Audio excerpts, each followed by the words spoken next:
अस्सलाम वालेकुम, मेरा नाम है Raud and welcome back to break down with the Dost. कि यार आज हम लोग एक ऐसे साइंसदान के बारे में बात करेंगे जिसकी साइंस में बहुत सी कंट्रीब्यूशन है, मगर हम उसे एक अजीब वजह से जानते हैं। हम उसे जानते हैं कि जब उसने इन सितारों को देखा, जब उसने इन ग्रहों को देखा, तो उसने ये पाया कि इस सोलर सिस्टम का महवर ज़मीन नहीं है, बल्कि सूरज है। और इसकी उसको एक भारी कीमत चुकानी पड़ी। जी हाँ, मैं बात कर रहा हूँ गैलीलियो गैलीली की। कौन था गैलीलियो और क्या थी उसकी और चर्च की लड़ाई? आइए जानते हैं आज की इस वीडियो में। 15 फरवरी 1564 को विंचेंज़ो गैलीली के घर एक लड़का पैदा होता है, जिसका नाम था गैलीलियो गैलीली। और ये शहर था इटली का शहर पिसा। उनके जो फादर थे वो भी बहुत इंपॉर्टेंट फिगर थे, क्योंकि उनकी जो म्यूज़िक थ्योरी में वो बहुत सी कॉन्ट्रिब्यूशंस है। उसके बाद जो गैलीली फैमिली है, वो मूव हो जाती है इटली के शहर फ्लोरेंस। और ये वो शहर था जहाँ पर गैलीली फैमिली बरसों तक रहती है। अब गैलीलियो ने 1581 में यूनिवर्सिटी ऑफ पीसा से अपना मैट्रिक कंप्लीट किया, मेडिसिन में। उनके बाप चाहते थे कि वो एक डॉक्टर बने, मगर गैलीलियो साहब तो फिजिक्स और मैथमेटिक्स में खोए हुए थे। तो उन्होंने अपनी बाप की विशेस के अगेंस्ट जाकर ये सब्जेक्ट्स चूज़ की। उसके बाद अपने आप को एरिस्टोटेलियन फिजिक्स और मैथमेटिक्स पढ़ाना शुरू कर दी। 1588 में उन्होंने यूनिवर्सिटी छोड़ दी बिना डिग्री के। और उसके बाद जो फ्लोरेंस और सियारा जो शहर है, वहाँ पर जो मैथमेटिक्स के प्राइवेट लेसन देना शुरू हो गए। और यहीं पर उन्होंने अपनी सबसे पहली कंट्रीब्यूशन की, जो कि थी हाइड्रोस्टैटिक बैलेंस, जिसकी मदद से हम किसी भी चीज़ की डेंसिटी मालूम कर सकते हैं। और यहीं पर उन्होंने अपना पहला पेपर लिखा था, जिसका नाम था द मोशन। उसके बाद उन्होंने काफ़ी अरसे तक मोशन को ही डिटेल में स्टडी किया।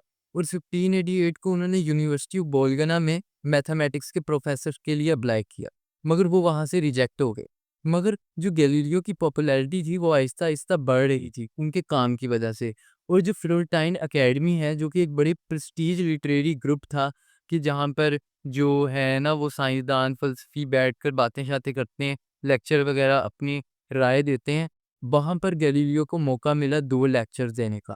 और यहीं से जो गैलीलियो की पहचान है ना, वो शुरू हो गई।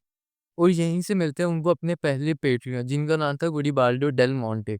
और जो पेट्रियन होता है ना, वो उस ज़माने में बड़ा इम्पोर्टेंट था, क्योंकि ये ना अमीर लोग होते थे जिनके हाथ काफ़ी आगे तक होते थे।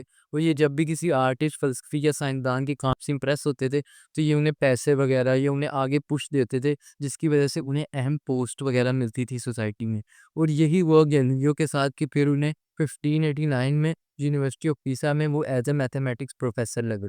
और दोस्तों इसके बाद जो है ना वो गैलीलियो और अरस्तू की लड़ाई शुरू होती है। अब आप कहोगे यार अरस्तू तो बहुत पहले अरसे पहले गुज़र गया था, तो उन दोनों की लड़ाई कैसे? आपकी बात ठीक है, मगर जो अरस्तू के ख़यालात थे और अरस्तू का जो काम था ना, वो बहुत ज़्यादा पॉपुलर था और उसको बहुत ज़्यादा लोग मानते थे उस ज़माने में। और गैलीलियो उसके बिल्कुल ख़िलाफ़ थे। वो इस वज़ह से क्योंकि जब उन्होंने अपना लीनिंग टावर और पीसा का एक्सपेरिमेंट किया था ना, जिसमें उन्होंने 2 डिफरेंट वेट्स को टावर से नीचे फेंका था, तो उन्होंने ये वो इसी नतीजे पर पहुँचे थे कि अगर हम हवा को निकाल दें, तो जो दोनों ऑब्जेक्ट्स हैं, वो सेम ही स्पीड से नीचे गिरेंगे और वो दोनों एक ही टाइम पर नीचे गिरेंगे। मगर अरस्तू इस बात के बिल्कुल खिलाफ थे। वो ये कहते थे, जो हैवी वेट है वो पहले गिरेगा और जो लाइट वेट है वो बाद में गिरेगा। मगर गैलीलियो ने इस बात को झूठा साबित कर दिया था अपने एक्सपेरिमेंट्स के ज़रिए। और उसके बाद भी ये जो है ना, गैलीलियो ने एक एसे लिखा अपना, जिसका नाम था दे मोटू। और उसमें उन्होंने पब्लिकली जो अरस्तू के ख़यालात थे ना, उनकी मुखालफत की। और अरस्तू के ख़यालात में से एक ये भी ख़्याल था कि जो ऑब्जेक्ट होते हैं ना, जो डूबते हैं, उनकी शेप जो है वो एक बड़ा अहम किरदार अदा करती है उनके डूबने में। गैलीलियो ने इस बात को भी अपने तजर्बात की वज़ह से झूठा साबित कर दिया था। उस टाइम पर एक प्रोफ़ेसर थे जो कि अरस्तू के ख़यालात को बहुत ज़्यादा मानते थे। और इनकी और गैलीलियो की बहुत ज़बरदस्त ना डिबेट्स होती रहती थी। तो गैलीलियो उनको जो है ना, वो उनका मज़ाक उड़ाया करते थे और उनको पिजन बुलाया करते थे, जो कि एक इटालियन स्लैंग है जिसका मतलब है बेवकूफ़। आप इधर से अंदाज़ा लगा सकते थे कि गैलीलियो जो है वो अपनी नेचर में कितने ज़्यादा रिबेलियस थे और इसका उनको भुगतना भी पड़ा। इसकी बात हम आगे करेंगे, मगर अभी ये बात करते हैं कि इसकी वज़ह से जो गैलीलियो के कॉलीग्स थे ना, वो उनके खिलाफ हो गए और उनका जो कॉन्ट्रैक्ट है ना वो यूनिवर्सिटी ऑफ पीसा से वो रिन्यू नहीं हो पाया। और 1592 में उन्होंने यूनिवर्सिटी ऑफ पीसा को खैरबाद किया और उस मगर उनके जो पैट्रॉन्स थे, उन्होंने उनको सिक्योर रखा और फिर उन्होंने यूनिवर्सिटी ऑफ पाउडा में पढ़ाना शुरू कर दिया, जहाँ पे उन्हें 1592 से 1610 तक पढ़ाया। 1609 की बहार में गैलीलियो को ये खबर मिलती है कि नीदरलैंड्स में एक ऐसा इंस्ट्रूमेंट इजाद हो गया है, जिससे आप बहुत दूर की चीज़ें करीब से देख सकते हो। और गैलीलियो तजस्सुस में मारे गए कि ये कैसा इंस्ट्रूमेंट है, और बहुत से ट्रायल और एरर के बाद उन्होंने अपना पावरफुल टेलीस्कोप बनाया, जो उस नीदरलैंड वाले टेलीस्कोप से भी 1000 गुना ज़्यादा बेहतर था। जब उन्होंने ये टेलीस्कोप बनाया तो वो फिर इसे अथॉरिटीज़ के पास लेके गए, और फिर अथॉरिटीज़ ने उन्हें माला-माल कर दिया। उसके बाद जो उनकी यूनिवर्सिटी की सैलरी थी वो डबल हो गई, और उन्हें लाइफ टाइम एन्जॉय मिला, मतलब लग्ज़रीज़ मिली, और उनकी जो लाइफ़ थी वो प्रॉपर तरीके से सेट हो गई थी। अब गैलीलियो की ज़िंदगी में कोई फाइनेंशियल टेंशन नहीं था। फिर जो उन्होंने अपनी नज़रें हैं वो आसमान में घुमाना शुरू करी, और उन्हें फिर कुछ चौंका देने वाली चीज़ें में दिखी। उन्हें ये पता चला कि जो मून की जो सरफ़ेस है वो स्मूथ नहीं है, बल्कि उस वो बहुत ज़्यादा रफ़ है, और बहुत से पहाड़ और दरारें और होल्स मून की सरफ़ेस पे हैं। और ये भी जो अरस्तू की एस्ट्रोनॉमी है, जो उस टाइम पर बहुत से लोग बिलीव करते थे कि जो प्लैनेट्स हैं वो बिल्कुल स्मूथ हैं, ये बात गलत साबित हो गई। और उसके बाद गैलीलियो ने देखा कि जुपिटर के 4 चाँद हैं। और ये गैलीलियो ही पहले इंसान थे जिन्होंने उसको डिस्कवर किया था। और ये पहला वो मौका था कि जब गैलीलियो थे वो शक में मुब्तला हुए कि शायद जो है वो ये बात गलत है कि सारे जो प्लैनेट्स हैं वो ज़मीन का चक्कर लगा रहे हैं। फिर जो उनका जो शक है वो यकीन में बदल गया जब उन्होंने वीनस के फेजेस को ऑब्जर्व किया।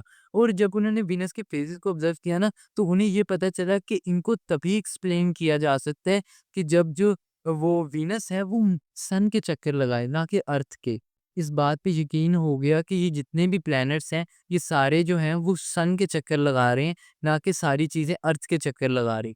जो अर्थ के जो लोग ये मानते थे कि जो सारे प्लैनेट्स हैं वो अर्थ के चक्कर लगा रहे हैं, ये था जियोसेंट्रिक मॉडल अर्थ का। और जिस पर गैलीलियो बिलीव करते थे, जो अब वो करने लग गए थे, जो इसमें वो श्योर थे कि जो सारी चीज़ें हैं वो सूरज के इर्द-गिर्द चक्कर लगा रही हैं, उसे कहते हैं हीलियोसेंट्रिक मॉडल। जब गैलीलियो पर ये इंकशाफ हुआ तो वो यही सोचते रहे कि यार अब इस बात को आगे किस तरह पहुँचाना है।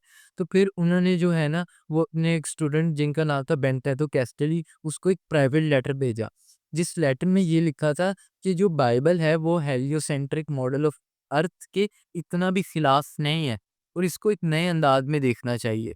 मगर ये लेटर गैलीलियो के दुश्मनों के हत्थे चढ़ गया, और उन्होंने इसमें गलत-मलत चीज़ें ऐड की, और रोमन कैथोलिक कोर्ट को जो है ना वो सेंड कर दी। और ये बड़ा डेंजरस था क्योंकि उस टाइम पर जो चर्च का बिलीफ था वो जियोसेंट्रिक मॉडल ऑफ अर्थ में था, कि जो सारी चीज़ें हैं वो अर्थ का चक्कर लगा रही हैं, और इस वजह से किसी भी इंसान के पास ये बिलीफ होना बहुत खतरनाक बात थी। मगर फिर जब गैलीलियो को ये बात पता चलती है तो वो फिर रोम जाते हैं अपना केस भी डिफेंड करने, लेटर में से अपना नाम रिमूव करवाने, और ये बताने कि कैसे जो बाइबल है वो हीलियोसेंट्रिक मॉडल ऑफ अर्थ के खिलाफ नहीं है।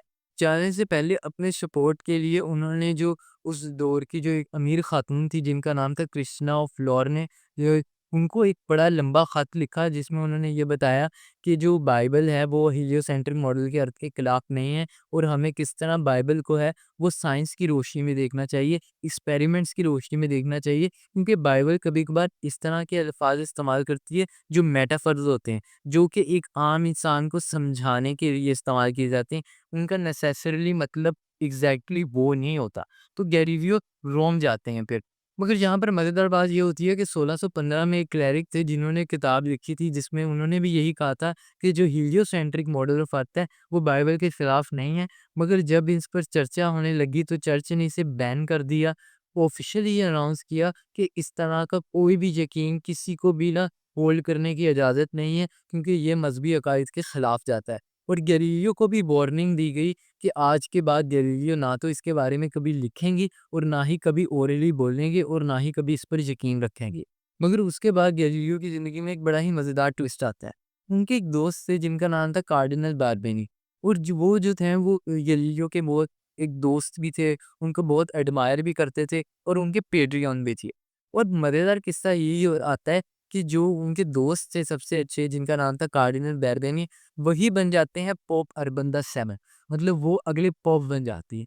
और इससे जो है वो गैलीलियो की लॉटरी निकल आती है, क्योंकि पोप ने गैलीलियो को इजाज़त दे दी थी कि आप जो हैं वो हीलियोसेंट्रिक मॉडल ऑफ अर्थ के बारे में लिख सकते हैं।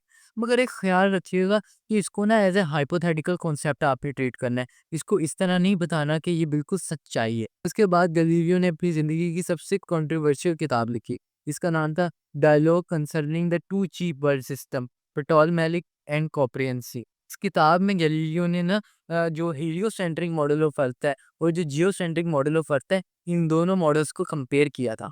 और जो इस किताब को जो है ना, वो रोमन सेंसर बोर्ड की तरफ भिजवाया गया है। मगर एक वबा फैलने की जो वजह से जो फ्लोरेंस शहर है और रोम का जो बीच का जो कनेक्शन है वो टूट गया, और इसका जो सेंसरशिप रिव्यू है वो फ्लोरेंस में ही हुआ। और जो सेंसर बोर्ड था उसको बहुत सी ऑब्जेक्शंस थी इस किताब पर।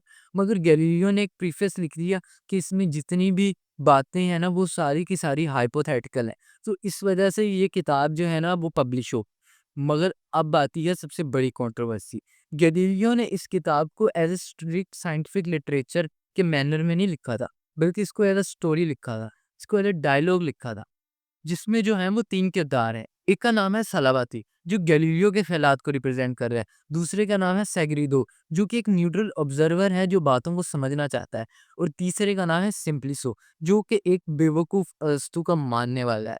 और यही होती है कंट्रोवर्सी, क्योंकि जो सिम्प्लिसो है, उसका जो आखिरी आर्गुमेंट था, वो ये था कि ऊपर वाले की मर्ज़ी, उसने जिस तरह मर्ज़ी ये कायनात बनाई होगी और वो हमें जिस तरह मर्ज़ी चाहे दिखा सकता है। अब गौर करने वाली बात ये है कि ये वही आर्गुमेंट था जो पोप अर्बन द सेवन का फेवरेट आर्गुमेंट था। मतलब गैलीलियो के बेस्ट फ्रेंड का फेवरेट आर्गुमेंट था, और इन्होंने अपनी पहली कॉन्वर्सेशंस में पोप अर्बन द सेवंथ ने इस आर्गुमेंट को रिपीटेडली यूज़ किया। मतलब आप समझ रहे हो, गैलीलियो ने पोप अर्बन द सेवन अपने बेस्ट फ्रेंड का जो आर्गुमेंट है वो एक ऐसे बंदे के मुंह से कहलवा दिया, जिस बंदे को, जिस किरदार को उन्होंने पूरे डायलॉग में ज़लील की है, जिसको नेम और डल दिखाएँ। तो यार मतलब कि आप गैलीलियो की दीदा-दलील चेक करो। और उसके बाद जो है वो पोप इस बात से बिल्कुल खुश नहीं थे। उन्होंने फ़ौरन इस किताब को बैन किया और एक कमीशन को समन किया, जिसने इस किताब पर और गैलीलियो पर रूलिंग देनी थी। और 1633 में जो है ना वो गैलीलियो का ट्रायल शुरू हुआ, और फिर ये इसी नतीजे पर पहुँचा कि गैलीलियो ने ये जो हीलियोसेंट्रिक मॉडल है, इसको बिल्कुल भी हाइपोथेटिकली ट्रीट नहीं किया, बल्कि इसको एज़ एन फैक्ट प्रेज़ेंट करने की कोशिश की है। और उसके बाद जो है वो गैलीलियो को उम्र कैद की सज़ा होती है, इस जुर्म में कि उन्होंने मज़हबी अकायद की खिलाफ वर्जी की है। अब यहाँ पर हमें कोई सबूत नहीं मिलता कि गैलीलियो ने कहा हो एनर्जेटिक मोड्स, और बड़ा फ़िल्मी तरीके से बोला जाता है, और हमें यही सुनाया जाता है कि गैलीलियो ने इस तरह कहा, जो कि गैलीलियो की बोल्डनेस का एक इज़हार था। मगर ये बात झूठी है। हमें इस बात का कोई सबूत नहीं मिलता कि गैलीलियो ने इस तरह की कोई बात की हो। उल्टा गैलीलियो ने माफ़ी माँगी थी, माफ़ी की दरख़्वास्त की थी कि हाँ, उनसे ये गलती होगी। उन्होंने इसको बहुत ज़्यादा ओवरस्टेट कर दिया, जिसकी वजह जो उन्हें नहीं करना चाहिए था। मगर ख़ैर इसका कोई फ़ायदा नहीं हुआ और उन्हें उम्र कैद की सज़ा मिली। और ये भी बात झूठी है कि गैलीलियो पर टॉर्चर हुआ। काफ़ी लोगों को ये भी लगता है कि चर्च ने गैलीलियो पर टॉर्चर किया। ये भी बात झूठी है। जी, गैलीलियो ने अपनी ज़िंदगी है वो बहुत ही कंफ़र्टेबल तरीके से गुज़ारी। उन्होंने अपने आखिरी दिन भी फ्लोरेंस के एक विला में गुज़ारी, और जहाँ पर उनकी बेटी भी उनसे मिलने आया करती थी, जिनसे उनके ताल्लुकात बहुत ज़्यादा अच्छे थे। और फिर 1634 में 73 की उम्र में गैलीलियो ने इस दुनिया को खैरबाद कहा। तो यार ये थी गैलीलियो की अमेज़िंग स्टोरी, और इसका जो कन्क्लूज़न है वो यही निकलता है कि ये गैलीलियो की बहादुरी थी। उनके अंदर की जो पावर थी, जिस पावर से उन्होंने अथॉरिटी को चैलेंज किया, ये पावर वजह बनी जिसकी वजह से गैलीलियो को सज़ा हुई। ना कि वो वजह कि वो हीलियोसेंट्रिक मॉडल ऑफ अर्थ पर बिलीव करते थे। क्योंकि उस पर उनको बात करने की तो इजाज़त मिली हुई थी चर्च की तरफ से। मगर जिस तरह उन्होंने इसको बयान किया, जिस तरह उन्होंने पोप अर्बन के ही आर्गुमेंट को इस्तेमाल किया अपनी बात को सच्चा साबित करने में, ये एक बहुत बड़ी बात थी। मगर साथ के साथ ये एक बहुत बड़ी भारी जो थी वो पॉलिटिकल मिस्टेक भी थी। तो आप ये वीडियो के बारे में क्या सोचते हो? अपनी राय का इज़हार कमेंट बॉक्स में कीजिए। आज की वीडियो तक के लिए इतना ही। अगली वीडियो तक के लिए ख्याल रखें। तब तक के लिए अल्लाह हाफ़िज़।